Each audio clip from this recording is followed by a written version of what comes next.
Yesterday was an important day in the NFL. And as we move forward here, we're going to find out more and more and more and see whether or not, the predictions of one Adam Schefter and many of us who feel like there's going to be 7 to 10 jobs open in the NFL. And obviously the biggest one being New England and what's happening up there. And nobody really has a real sense of where they're going with this. And there's all sorts of rumors coming out of New England right now. So we'll see what happens. But I do know one thing. Knowing these job openings and what's going on, if I had to rank the job openings right now, and Oakland has not been given to Antonio Pierce, so essentially that's Vegas, still right? Open. Vegas, Oakland. Vegas is still open. I would say that the Chargers are number 1. I just feel like, with that quarterback there and everything. Yeah, I know what you're saying, man, but and I don't like the Bears, but if the Bears were to get open. But they're not open. But they're not open right now. Oh, okay. All right. You're saying, the ones that are absolutely open, not the potential open. ones. Right. Not the potential ones. I'll get to the potential ones, but right now, as we sit here with the 5 openings that you have, you got to believe that the Chargers is one that any coach in their right mind would love to get their hands on. Yeah, because of Justin Herbert. Yeah, that's and it's right. L.A. Fan base stinks and you're playing in someone else's stadium. But you can win with that quarterback if you have a team around them, and that's what guys want to do. They want to latch on to great quarterbacks in this league, and he's got a lot of potential. The worst one for sure is Carolina. Carolina's the worst one. Yeah, but number two would be Atlanta. And we kind of felt like the last couple of weeks, if Arthur Smith didn't win some of these games, and then, of course, they get embarrassed in New Orleans last weekend, Atlanta's got a good young core of players. They just need the right quarterback down there. And whoever inherits that team, there are some great athletes on that team, both on offense and defense. And if they get the right quarterback, whether it be through the draft or whether they go down the veteran free agent list that will be pretty numerous this offseason, they could turn around that thing pretty quickly. Yeah, in a division that is generally winnable as well. Right. Then Oakland, I think there are some really good players Oakland there. Again here. I mean, Oakland, Vegas. I think Vegas again. I'm sorry if I make a few mistakes today. COVID fog? COVID, maybe. Could be. COVID brain? Could be. I'm going to try not to have that today. You were blaming this on long COVID now? I got my 5-hour energy, my Celsius, my coffee. I got it all going on this morning. Good. All right. So then it would be Vegas would be the next one because you have a pretty good defense there.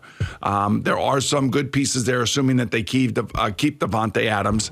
They, too, have to figure out their quarterback situation. I'm not so sure that they believe that it's Aiden O'Connell or whoever goes in there, whether it be Antonio Pierce staying there or anybody else.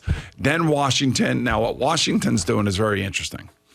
The bureaucratic, there's something about Washington, D.C. It's just keep adding people. Just add more people and more people and more people and just pile people on top of people so nobody can ever really come to a consensus decision. You know what I mean?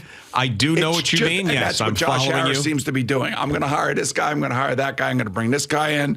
We're going to have this group over here. We're all going to come together. We're all going to sit around. We're going to have coffee, and we're going to talk about all these different avenues we can go down to, and whether or not you can ever come to a consensus in that kind of situation is beyond me. And then, of course, Carolina, yes. Yeah, Carolina, a miserable job. And if you think about last night and how this ties all together as Jim Harbaugh and the Michigan Wolverines, they win the national championship. And he flirted with the NFL a couple of years ago with the Minnesota Vikings. They decided, I don't really even know the full story there. If they didn't make him an offer, it wasn't enough money, or he decided just to go back. But now here he's going to go again. After he said, that was it, I'm done with the NFL, I'm closing the door. This season happens, he gets suspended twice. It's the perfect time to leave in a crazy collegiate athletic landscape right now with the nil money and everything going crazy. He delivered the championship to him. He's going to go, and I believe he will go. I'd be surprised if he did not. And David Tepper is going to be the guy that is going to give him everything he absolutely wants and probably the biggest salary. And if I'm Jim Harbaugh, I don't fall for that. I don't do it. I don't go there. I don't touch that job with a 10-foot pole. And I would go if the money was less and I even had to work with a general manager, and I know him and Trent Baalke back in the day hated each other, and he's got to get a guy that he likes, I would still go to a place like the Chargers, or if the Bears ends up being open, I would still go somewhere else other than Carolina, even if it was the best deal by 50 times the money. I'm not going and working for that maniac down there. Hell no. And, I'm sure John Harbaugh, his brother, will be in his ear, and I'm sure Don Yee is Don Yee, right? Yes. His new agent will be in his ear about what the parameters should be and what they need to be. Yeah, but Tepper would be crazy enough to sign for like a 10-year deal. Exactly. Yep. I mean, and you can't, you want success and you want to have success. And many owners, as we have seen throughout the years, just don't have the patience. And, I would think that, which is amazing because he has a losing record, but I'm always preaching some sort of stability, and the Jets are trying to do that. They're trying to do that in the face of all the losing that has gone on since Rob Saleh has been here. So I can appreciate trying to keep it together if you can, assuming that your most important part is going to come back and he's going to be motivated and is going to be healthy, and that's, of course, Aaron Rodgers. But that guy down in Carolina is not that guy. That guy is not a patient owner. That guy, as you could see, throwing drinks on fans. I mean, that is like a warning shot across the bow. Now, somebody will take the job because there'll be probably a coach that doesn't have any experience that would love to be an NFL head coach because there are only 32 of them. But I think that Jim Harbaugh, the thing about it, and you pointed out, if Chicago somehow comes open, they are moving on from Justin Fields and they are drafting Caleb Williams. I'm telling you that. Yep. I've been telling you that, and I'm going to continue to say that. As much as Justin Fields has gotten better, he's not Caleb Williams. They'll put Caleb Williams in there. They'll surround him with all these great players because they'll have money. They'll reset their quarterback contract, and they'll trade Justin Fields, and they'll get something back for him. Man, and I think that they could be set up for the next 10 to 12 years. Yeah, which is a scary thought for someone who roots for another team in that division. And I was hoping that they would stick with Eberflus and Field. It's not going to happen. I was hoping that they would win that game against the Green Bay Packers just for that reason. Maybe it would confuse the people there in Chicago and they'd make a bad decision. But they are not going in that direction. And I would not be surprised, too, that if Jim Harbaugh said to this back channel stuff happens and coaches, they say, I respect the position and this and that. All these guys on the Giant staff were probably making calls. Oh, of course. Probably with about 6 weeks to go in the season. And maybe Brian Daboll got wind of that.